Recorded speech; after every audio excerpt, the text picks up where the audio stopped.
Hi guys, I hope you are doing absolutely fine. आज का video अभी चालू होने वाला है, बट उसके पहले मैं कुछ चीज़ें बताना चाहता हूँ आपको जो बहुत ज़रूरी हैं आपके लाइफस्टाइल के लिए।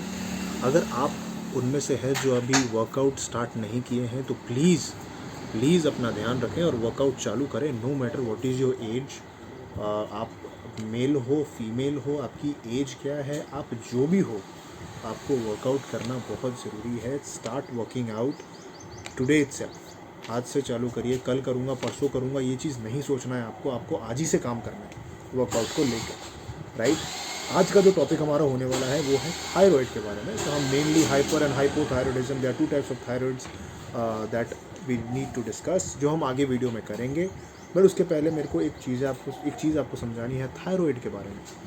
अब what is thyroid? Thyroid gland एक होता है, हमारे नेक के फ्रंट में होता है, यहाँ पे ये बटरफ्लाई शेप का होता है। अगर आप नेट में सर्च करेंगे या गूगल करेंगे तो आपको मिल जाएगा कि what is your thyroid gland, how it looks like and what it does.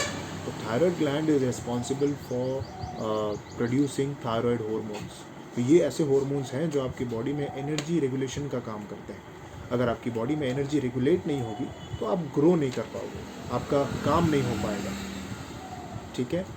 तो इन सब चीज़ों को ध्यान रखते हुए हम आगे बढ़ेंगे। और इस सब चीज़, आज का वीडियो अगेन बहुत इंपॉर्टेंट टॉपिक पे है, बिकॉज़ इस टॉपिक को लेके कई सारे डिस्कशंस, कई सारे प्रॉब्लम्स, कई सारे सॉल्यूशंस होते रहते हैं।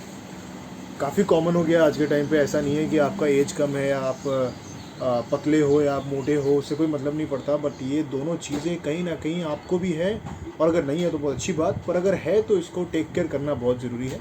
ये प्रॉब्लम है hyper thyroidism and hypothyroidism. There are two types of thyroids, right. अगर आपको किसी ने बोल दिया कि थायराइड है तो ऐसे नहीं है, आप चेकअप कराइए आपका क्या प्रॉब्लम है, किस टाइप का थायराइड है। So there are two types of thyroid basically, hypothyroidism and hyperthyroidism. दोनों टाइप का थायरॉयडिज्म ही बॉडी के लिए सही नहीं है।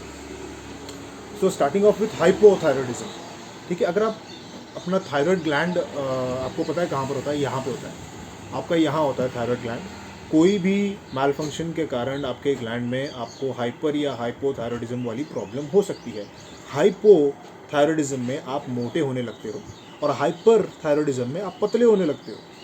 सो अगर आपको हाइपर थायरॉयडिज्म है तो आप you are losing weight, but ऐसा नहीं है कि हाइपर थायरॉयडिज्म में you are losing weight that means you are getting fit. No, you are getting unhealthy loss of weight, unhealthy loss of problems. ये सारी चीज़ें हाइपर थायरॉयडिज्म में हो सकती है। कुछ चीज़ों को मैंने नोट करके रखा है जो मैं आपको आज बताऊंगा। Starting off with hyper thyroidism, जहाँ आप वेट लूज़ कर रहे हैं। और सिर्फ आप वेट लूज़ नहीं करते हैं, मेक श्योर आप ये चीज़ को ध्यान में रखें कि सिर्फ आपका वेट लॉस नहीं हो रहा है, आपका मसल लॉस भी हो रहा है। आप वीक हो रहे हैं, बोन डेंसिटी भी कम होने चालू हो गई है। आपकी बॉडी को जो मील, जो एपेटाइट आपका होना चाहिए उससे कम है या उससे ज़्यादा है, जिसकी वजह से ये प्रॉब्लम होने लग गई है। आपको कोई प्रॉब्लम प्रीवियस एग्जिस्टिंग प्रॉब्लम्स की वजह से ये प्रॉब्लम्स होने लग गई है, ये पता नहीं, बट प्रॉब्लम्स तो हो रही है, राइट। सो हाइपर थायरॉयडिज्म में हम बात करेंगे, कुछ सिम्टम्स हैं इसके, जैसे आपका एपेटाइट अगर बढ़ गया है, अगर आप नर्वस रह रहे हो, रेस्टलेस रह रहे हो, अगर आप कॉन्सेंट्रेट नहीं कर पा रहे हो, वीकनेस लगता है आपको। और भी आते हैं जैसे इचिंग हो रहा है, हेयर लॉस हो रहा है, नॉर्मल वॉमिटिंग और नोजिया आपको फीलिंग हो रहा है। तो ये सारी सिम्टम्स हैं कि आपको एक बार चेक कराना चाहिए कि आपका थायराइड किस टाइप का है, और आपको थायराइड है तो किस टाइप का है, राइट।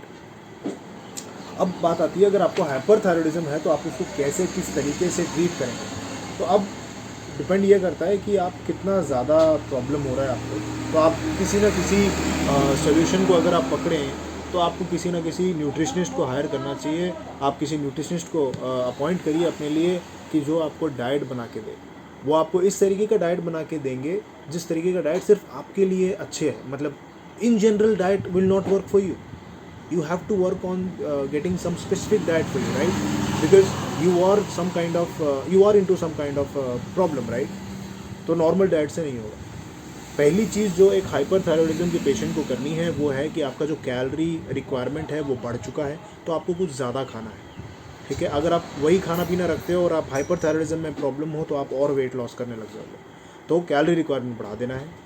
इसी के साथ साथ प्रोटीन रिक्वायरमेंट भी बढ़ना चाहिए, बिकॉज मसल लॉस हम नहीं चाहते हैं। तो प्रोटीन मेटाबॉलिज्म आपके मसल को लॉस होने से बचाएगा। बाकी चीज़ें आती हैं जैसे कई सारे डाइट रिच वाइटामिन होते हैं, vitamin A, vitamin B complex, vitamin C, ये सारी चीज़ें अच्छी मात्रा में बॉडी में जानी चाहिए। कैसे जाएंगी? सप्लीमेंटेशन कैन डू, मल्टीविटामिन लीजिए, ठीक है।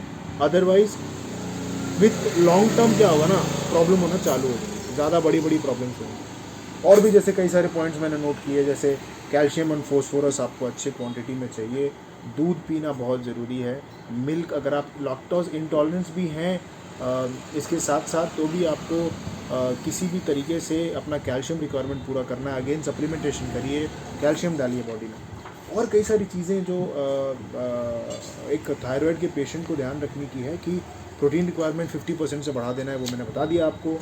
अब आते हैं कि अगर आप हाइपोथायरॉयडिज्म के शिकार हैं, अगर आपको हाइपोथायरॉयडिज्म है, not hyper, hypo as in you are getting fat, तो सारी चीज़ें ऑपोजिट करनी है। मतलब आपकी कैलोरी रिक्वायरमेंट को घटाना है, प्रोटीन रिक्वायरमेंट को बैलेंस करना है, ना कि बढ़ाना है।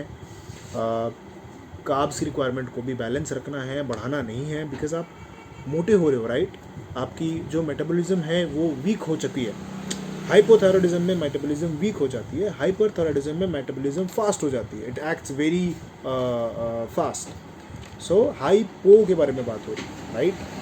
हाइपो में मेटाबॉलिज्म वीक हो जाती है, तो हमें मेटाबॉलिज्म बैलेंस करना है। एक्सरसाइज दोनों ही थायराइड केसेस में बहुत ज़रूरी है, एक्सरसाइज करना बहुत ज़रूरी है, विदाउट एक्सरसाइज फ़र्क नहीं आता। मेडिकेशन ऑन रखिए, मेडिकेशन छोड़ने की ज़रूरत नहीं है, medical treatment is the treatment which is very important. उसके साथ साथ डाइट एंड एक्सरसाइज। डाइट में मैंने आपको बताया, हाइपर थायरॉयडिज्म में कैलोरी रिक्वायरमेंट बढ़ा देना है, हाइपोथायरॉयडिज्म में कैलोरी रिक्वायरमेंट घटा देना है। Hypo is equals to hippo, right. Hypo is equals to hippo as in you are getting fat. So उस चीज़ से समझ के रखिए, ध्यान रखिए।